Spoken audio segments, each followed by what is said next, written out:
আসসালামু আলাইকুম দর্শক। আমাদের গার্মেন্টস সেক্টরকে অস্থিরতা তৈরি করার জন্য, ধ্বংস করার জন্য কিন্তু সবসময় শকুনের চোখ আমাদের দিকে আসেই। শকুনটাকে জানেন আপনারা?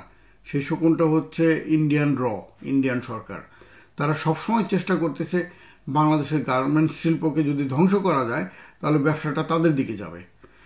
এই এই ইন্ডিয়াই একসময় এই তামিলদের দিয়ে উস্কে দিয়েছিল শ্রীলঙ্কাতে, এবং সেই সময় গার্মেন্টসের ব্যবসা তাদের ওখানে জমজমাট ছিল। তো ইন্ডিয়ার একটা প্রত্যাশা ছিল যে গার্মেন্টসের ব্যবসাটা এই শ্রীলঙ্কা থেকে ইন্ডিয়াতে যাবে, কিন্তু আনফর্চুনেটলি সেটা ইন্ডিয়াতে যায় নাই। ইন্ডিয়াতে না যে সেটা বাংলাদেশে চলে আসছে, এবং একটা সময় বাংলাদেশে একচেটিয়া ছিল অনেকটা চায়নার পরে, এবং এখনও মনে হয় চায়নার পরে বাংলাদেশের অবস্থান।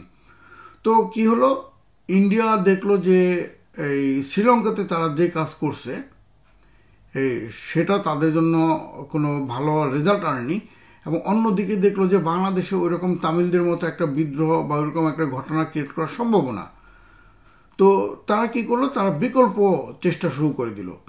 তো দেখা গেল কি, গার্মেন্টসগুলোতে মাঝে মাঝে শ্রমিকরা আন্দোলন করে, ভাঙচুর করে। তারপরে এই গার্মেন্টসগুলা কোনো কারণ ছাড়া হঠাৎ করে আগুন লেগে পড়ে যায়।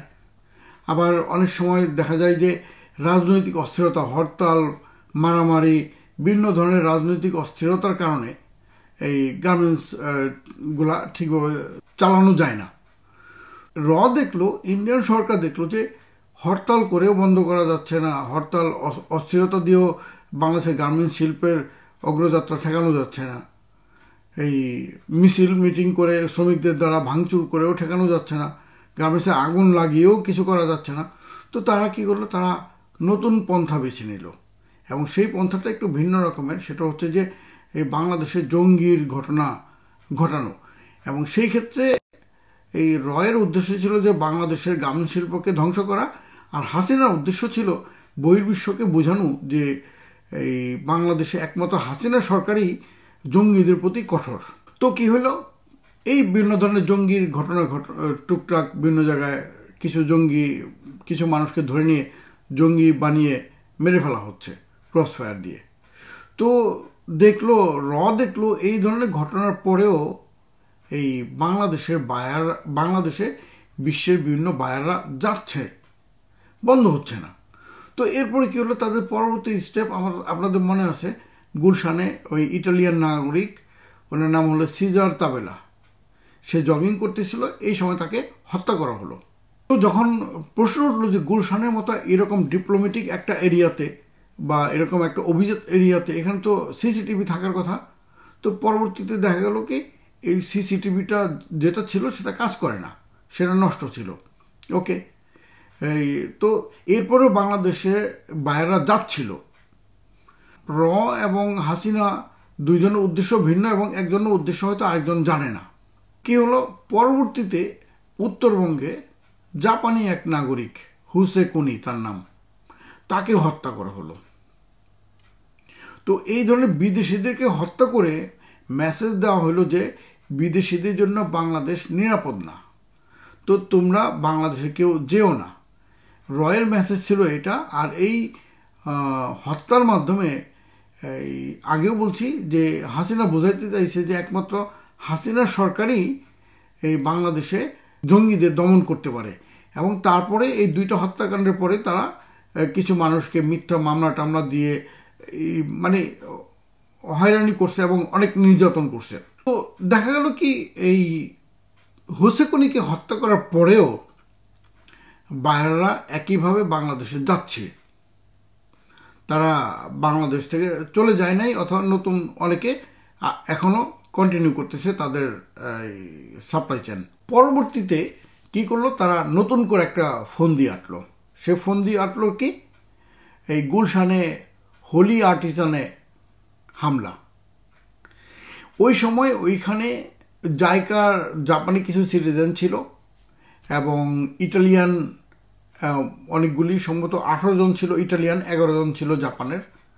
তো এই 18 জন, অথবা ওখানে স্টিক্সটা হলো এমন যে ওখানে 18 জনকে জবাই করা হয়, তার মধ্যে ছিল 11 জন জাপানি নাগরিক, আর বাকি সম্ভবত এই ইটালিয়ান এবং অন্যান্য দেশি নাগরিক। এবং ইটালিয়ান যারা ছিল ওইখানে তারা প্রধানত বিভিন্ন বাইং হাউজের অথবা ইটালিয়ান বায়ারদের স্টাফ।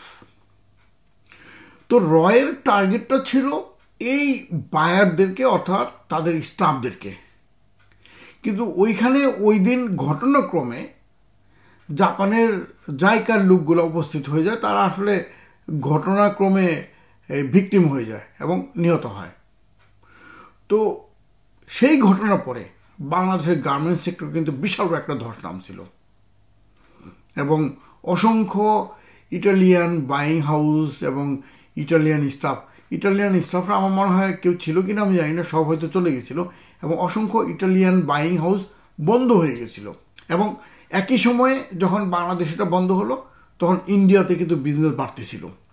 এখন আমরা যেই গার্মেন্টসের মধ্যে যে শ্রমিক আন্দোলন বা কিছু আনএক্সপেক্টেড ঘটনা দেখতে পারতেছি, এখানেও ইন্ডিয়ার হাত আছে এবং ইন্ডিয়ার সাথে এখন আওয়ামী লীগের হাসিনার হাত তো অবশ্যই আছে। গার্মেন্টসের ব্যবসায়ীরা ক্ষতিগ্রস্ত হচ্ছে, গার্মেন্টসের শ্রমিকরা ক্ষতিগ্রস্ত হচ্ছে, কিন্তু এটার পেছনে হাত হচ্ছে র এবং হাসিনা, এখনও হাসিনা।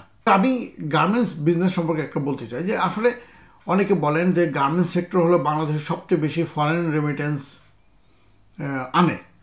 হ্যাঁ, তা ঠিক, কিন্তু বাংলাদেশের ফরেন রেমিটেন্স গার্মেন্টস যেমন আনে, তার বড় একটা অংশ আবার গার্মেন্টস রিলেটেড বিভিন্ন ধরনের অ্যাক্সেসরিজ এবং র ম্যাটেরিয়ালস কিনতে যে এই চলে যায়। আপনি যদি নেট ইনকাম দেখেন গার্মেন্টস থেকে, সেটা এই রেমিটেন্সের চেয়ে, অর্থাৎ যারা বিদেশে আছেন প্রবাসী, তাদের যে ইনকাম তার চেয়ে কম। তো এখন গার্মেন্টস সেক্টরটা আসলে একটু হাইলাইটেড বেশি কেন হয়ে গেছে?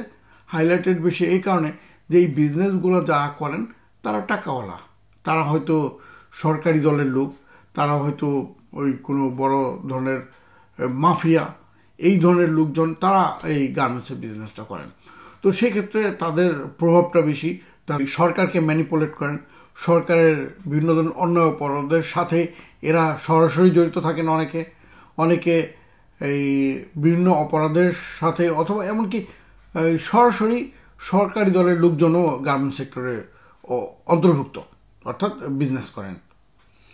তো যে কারণে গার্মেন্টস সেক্টরটা বেশি হাইলাইটেড এবং একটা প্রপাগান্ডা ছড়ানো হয় যে গার্মেন্টস সেক্টর বাংলাদেশের সবচেয়ে বেশি বিদেশি মুদ্রা আয় করে, কিন্তু এটা একটা ডাহা মিথ্যা কথা।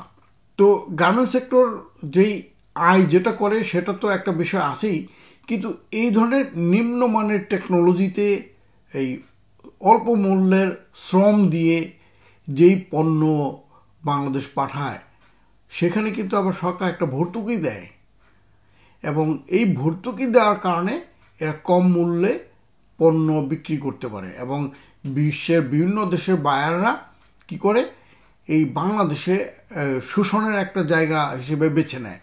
তারা দর কষাকষি করে এই খুব কম দামে কেনার চেষ্টা করে এবং এই সেখানে তাদের কোনো সততা নাই, অর্থাৎ কর্পোরেট সোশ্যাল রেসপন্সিবিলিটি, এরা এই কথাটা বলে কিন্তু বাস্তবে এটা তারা ফলো করে না।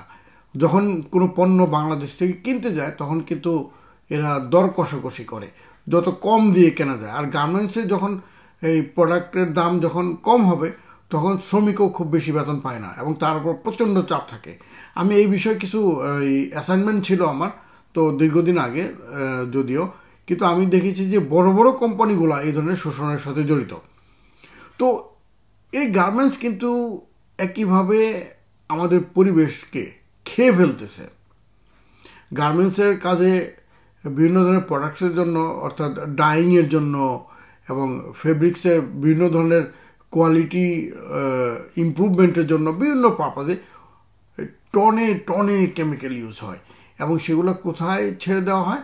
আমরা নিজে চোখে দেখেছি যে সাভারে বা বিভিন্ন জায়গায় গার্মেন্টসগুলো তাদের ওই বিভিন্ন কেমিক্যাল বর্জ্য এটা সরাসরি খালের মধ্যে ছেড়ে দেয় অথবা নদীর মধ্যে ছেড়ে দেয় এবং নদীর পানি দূষিত হয়ে যায় এবং দূষিত হয়, প্লাস এটা আন্ডারগ্রাউন্ড ওয়াটারের সাথেও একটা সময় মিশে যায় বা মিশবে। তো এইভাবে কিন্তু আমাদের ভবিষ্যতের জন্য এটা ক্ষতিকর। তো এই গার্মেন্টস ব্যবসায়ীদেরকে আপনাদেরকে বলবো, আপনারা যারা টাকাওয়ালা, যাদের ক্যাপাসিটি আছে ভালো কিছু করার, আপনারা এই ধরনের নিম্নমানের টেকনোলজিতে কাজ না করে আপনারা দেশের জন্য ভালো কিছু করেন, তাতে আপনাদেরও ভালো হবে এবং এই দেশের জন্যও ভালো হবে। বরং এই ধরনের এই নিম্নমানের টেকনোলজি অর্থাৎ লো প্রাইসের কাজ ছেড়ে দেন, তাহলে দেখবেন যে এই আপনারা ক্ষতিগ্রস্ত হবেন না। এই 18 কোটি 20 কোটি মানুষের দেশে এই শ্রমিকের অভাব হবে না, ভালো ভালো কাজ করার জন্য অনেক কিছু আছে।